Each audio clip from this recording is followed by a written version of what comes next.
صلی اللہ علیہ وسلم کے ناموس کے لیے قربانی دینے والوں،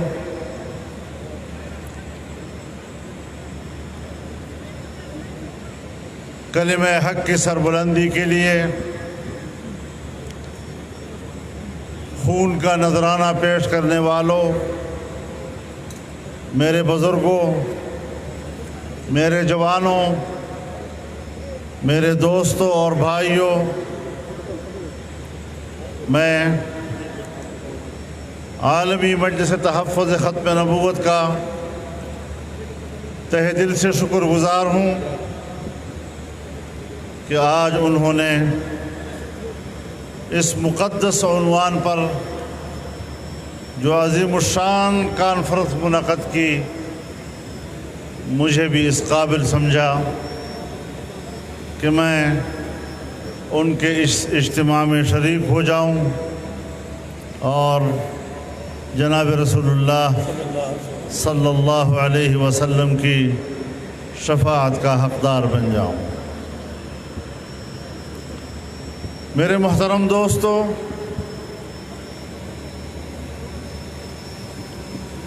مجھے اعتراف ہے اس بات کا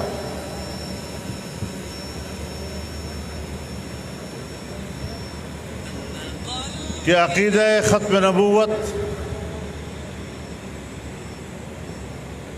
کے قلعے میں نقب لگانے والوں کو روکنے اور عقیدہ ختم نبوت کے سرحدات کے تحفظ کے لیے مجلس تحفظ ختم نبوت کے کارکن ہمیشہ ایک چوکیدار کا کردار ادا کرتے ہیں۔ امت غافل بھی ہو جائے تب بھی یہ جاگتے رہتے ہیں۔ آج 6 ستمبر کے حوالے سے جب ہم سن 1965 کے ہندوستان کی جارحیت کے مقابلے میں افواج پاکستان کی قربانیوں کو خراج تحسین پیش کرتے ہیں، جن کی قربانیوں نے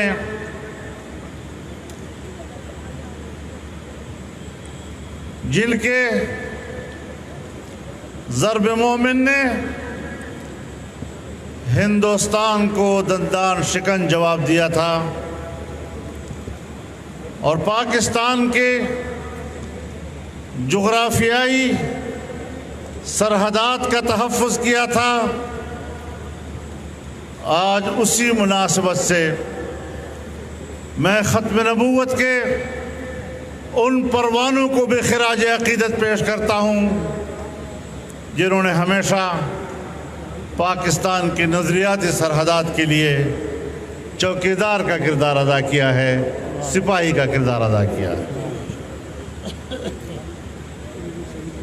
میرے محترم دوستو، بر صغیر کی تاریخ کا سب سے بڑا فتنہ جب قادیان کی سرزمین سے اٹھا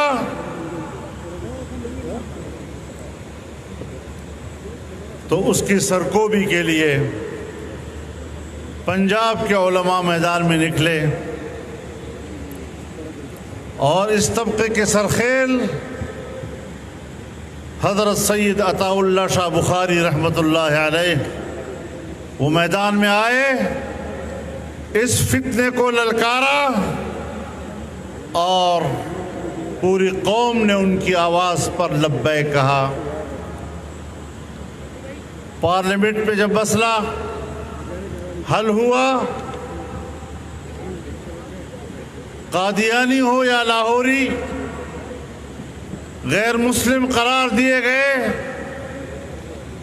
یقیناً ان تمام اکابرین کی روح کو تسکین ہوئی ہوگی جنہوں نے اس عقیدے کے تحفظ کے لیے بہت بڑی قربانیاں دی تھیں، اور آج کا اجتماع بھی ان کی پاک ارواح کی تسکین کا سبب بنے گا۔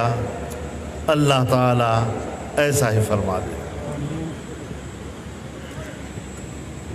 میرے محترم دوستو،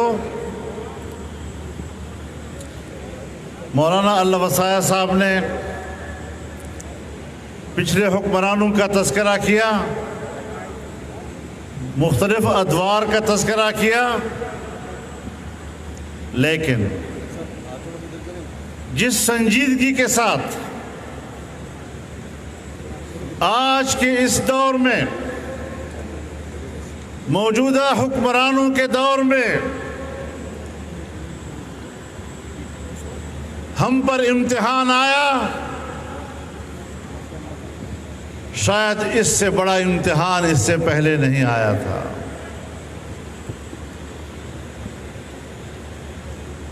جن کے ایجنڈے پر یہ بات موجود ہو کہ ناموس رسالت کے قانون کو ختم کیا جائے، جن کے ایجنڈے پر یہ بات موجود ہو کہ قادیانیوں کی غیر مسلم اقلیت قرار دینے کی آئینی شک کو ختم کیا جائے یا انہیں غیر مؤثر بنایا جائے، ہم سیاسی کارکن ہیں اور ہم ان سیاسی غلام گردشوں میں ایک زمانے سے آوارہ گردی کرتے نظر آ رہے ہیں۔ ہمیں پتہ ہوتا ہے کہ ان غلام گردشوں کے کس کوچے میں کون کیا کر رہا ہے، ان کے مقاصد کیا ہیں۔ ہم اللہ کے شکر گزار ہیں، اور میں علی اعلان آپ کے سامنے اپنے رب العالمین کا شکر ادا کرتے ہوئے آپ کو اطمینان دلانا چاہتا ہوں کہ ہم نے ان کے ایجنڈے کو ناکام بنا دیا۔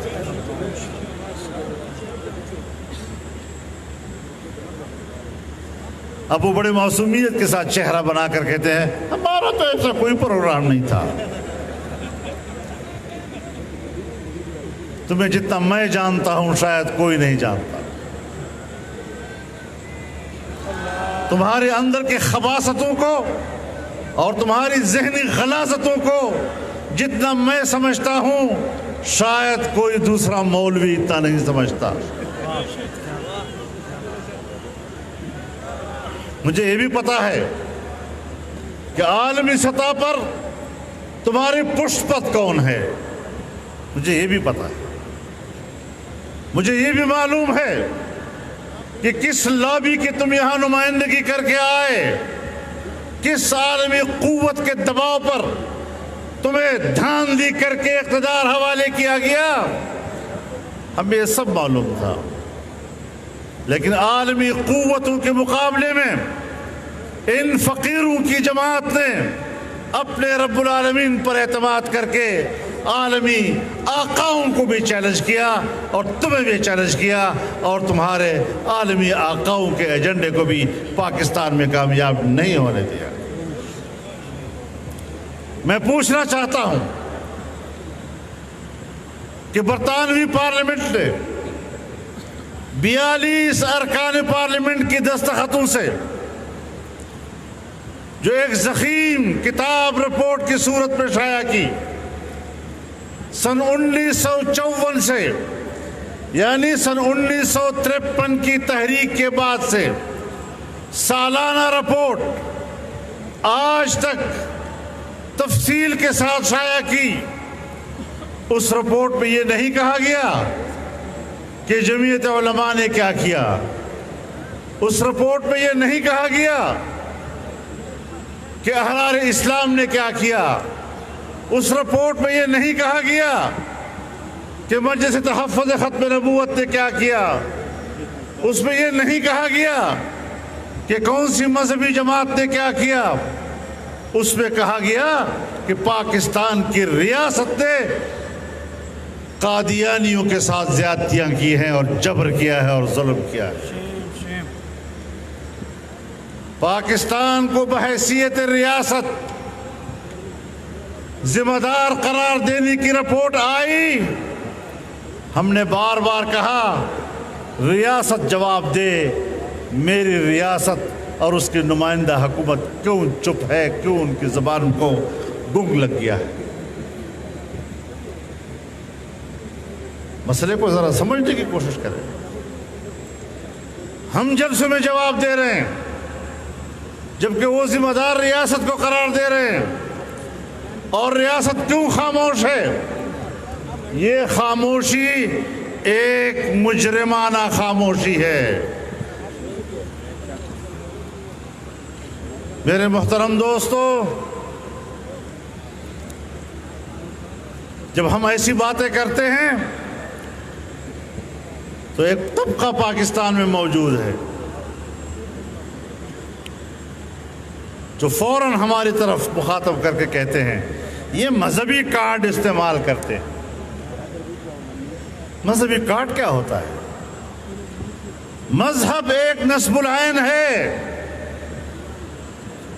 دین اسلام ہمارا ایک نسب العین سے، یہ کارڈ نہیں ہے، یہ نظریہ ہے، یہ عقیدہ ہے، اور اس کے غلبی کی جنگ لڑتے رہیں گے۔ کسی کا باپ بھی ہمیں اپنے اس نظریے سے دستبردار نہیں کر سکتا۔ نعرہ تکبیر، تاج و تخت ختم نبوت، قدم بڑھاؤ قائد ہمارے، قدم بڑھاؤ قائد ہمارے، نعرہ تکبیر، نعرہ تکبیر، تاج و تخت ختم نبوت، جمعیت علماء اسلام، قائد ملت اسلامیہ حضرت مولانا فضل الرحمان۔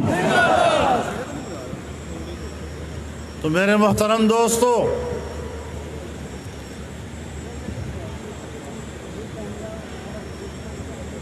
ہم تو پاکستان میں ہمیشہ میدان عمل میں رہے ہیں، کبھی پیچھے نہیں ہٹے، لیکن عالمی قوتوں نے افغانستان پر یلغار کیا،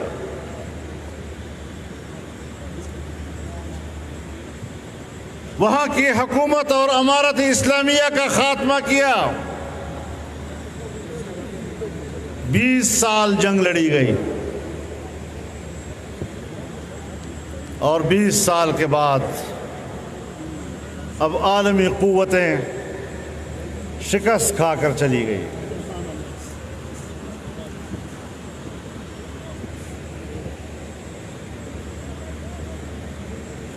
کچھ ہمیں سیاسی نتائج اخذ کرنے ہوں گے۔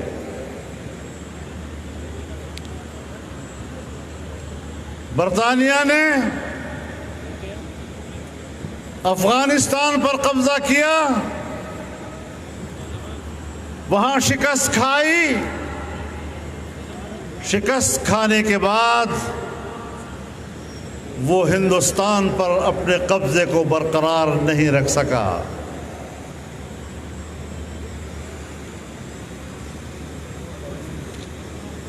مسئلہ صرف افغانستان کا نہیں،